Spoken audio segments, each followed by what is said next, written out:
When you deal with this topic, the first thing that comes to mind, of course, is that the high-tech and the digital empire, the internet, and especially the social media, have, of course, shrunk the world, connected all of us, connected friends and families all over the world, has done a great deal of good for grassroots organizations, done a great deal for human rights, was instrumental in the Green Revolution in Iran, was very helpful in the Arab Spring, helpful in the Maidan, in the Cedar Revolution.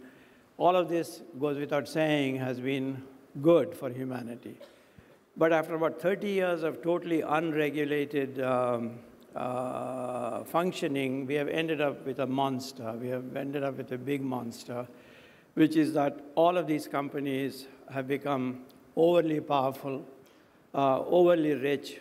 The combined market value of the 5 big high-tech companies is almost near the GDP of France, for example, at this point.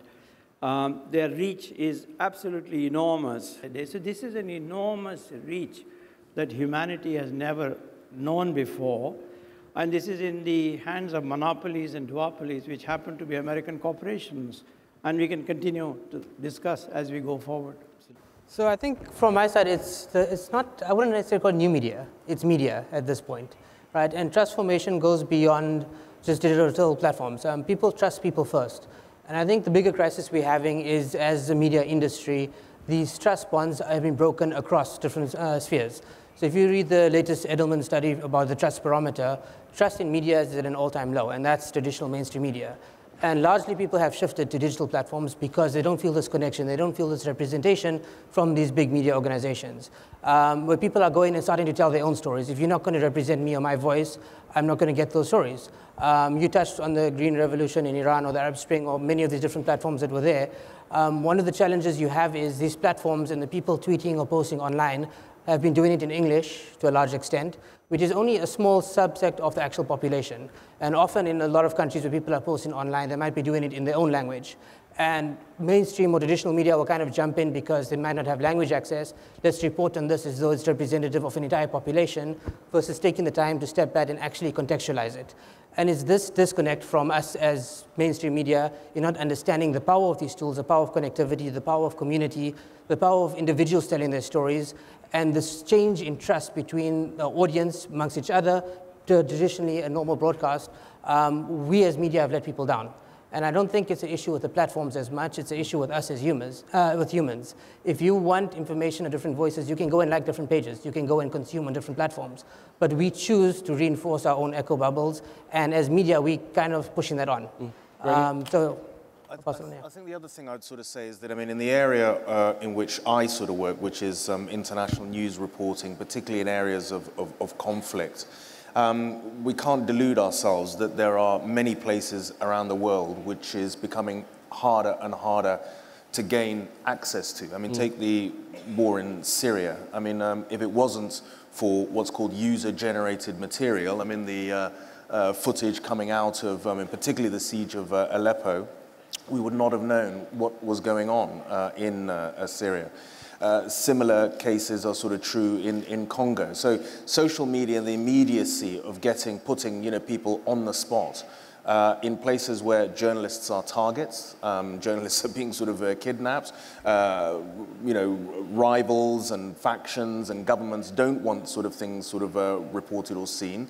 The fact that all you need, I mean, a recording studio is essentially your mobile phone, puts reportage and reporting, in the heart of sort of situations where, other forms of traditional sort of media can't get to. So I don't think we can throw the baby out with the bathwater with regard to social. I often talk about what Yevgeny Morozov termed cyber utopianism, which was this idea in the beginning that give a man or woman access to the internet and it will set them free, and it will empower them, and it will democratize things. And to a degree, and for a while, that's true. But in the end, the tools used by the oppressed, the victims will always be used by the oppressor and the state. The classic example is Russia.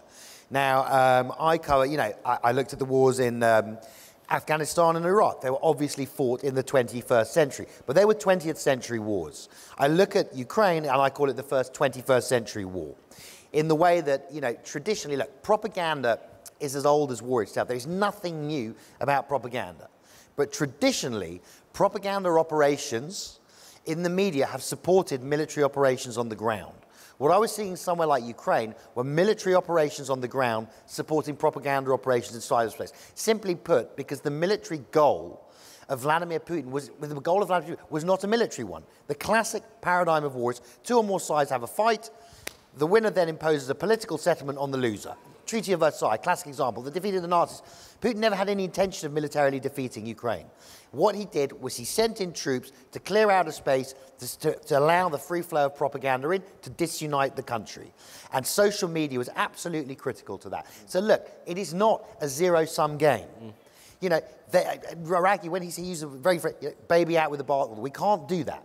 But having, you know, looked at this, having looked at all these conflicts, on balance now, because we, you know, two things. First of all, democratic states are always behind authoritarian states because we are not constrained by the same democratic norms that they are. I'm not saying the West is white and white. I'm not. Facebook is not a news organization. It does not have news values. It does not have a newsroom where, you know, checking facts, all of it. It's not, yeah. But it is a news broadcaster in every sense of the word. I'd like to pick up on that when you're done, without any sense of just caring about controlling, and that's not what it does. Number one is that it's addictive.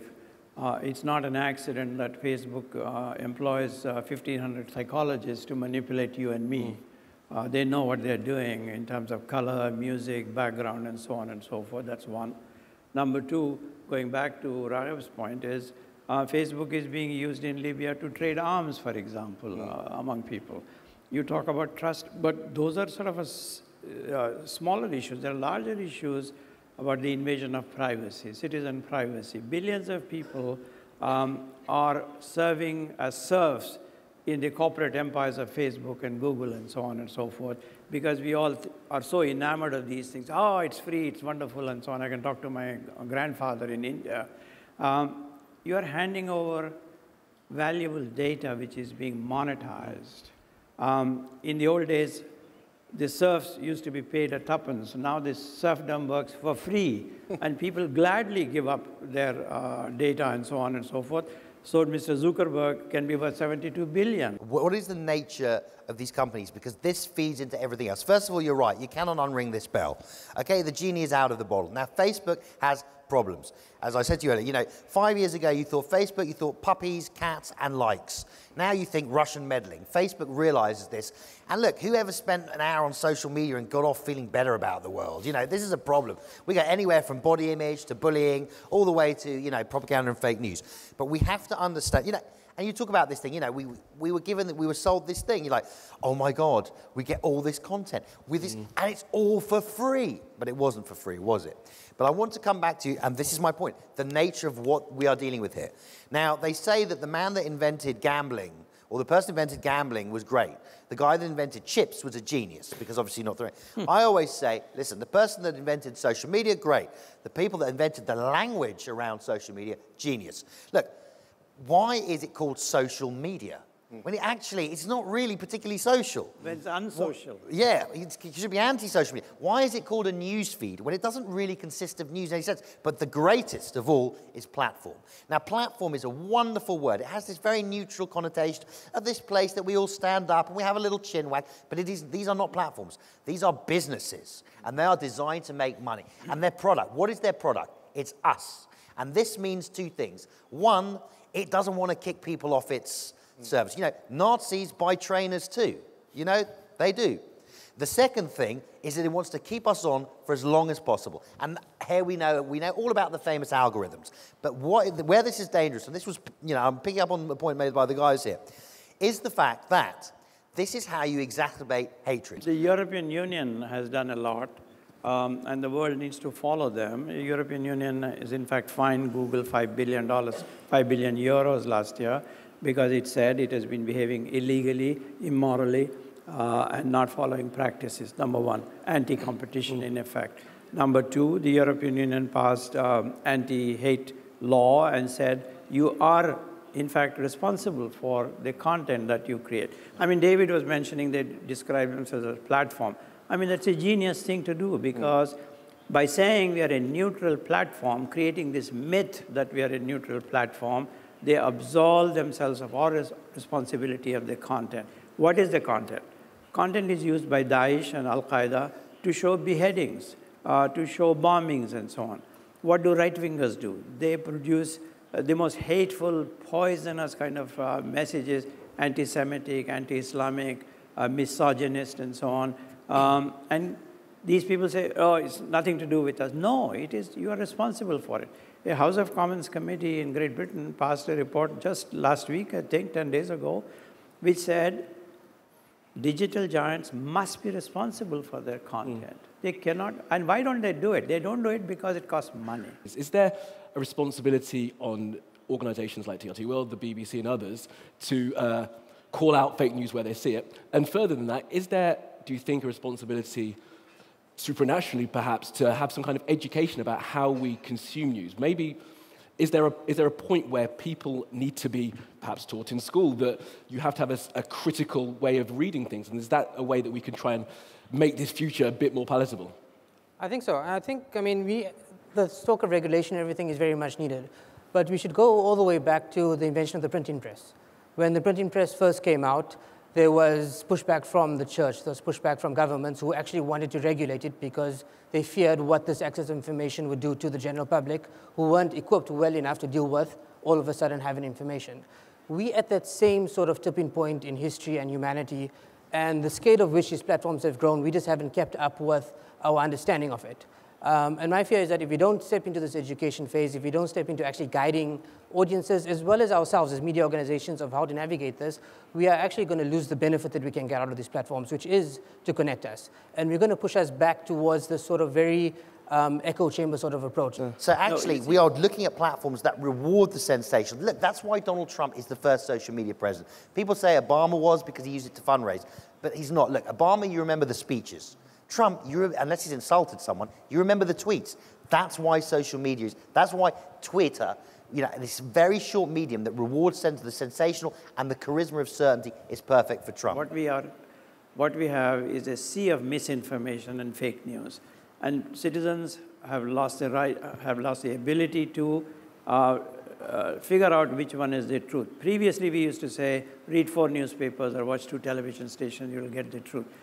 We are drowning in a sea of misinformation. It's unrealistic to expect citizens to know what is the truth here, number one.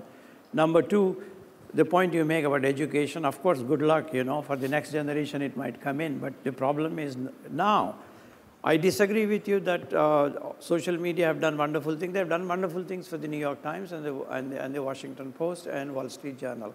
The rest of the news media has been killed by the social media, by these giants and so on. Well, I think, when you use social media, you're looking at yourself in the mirror. I mean, how you consume it and, how you, see it is a reflection of you. If you want, to use social media because it's a snapshot and it's just one avenue of a very complex mosaic, then fine. But if it's just as an echo chamber, then it's a real sort of, problem.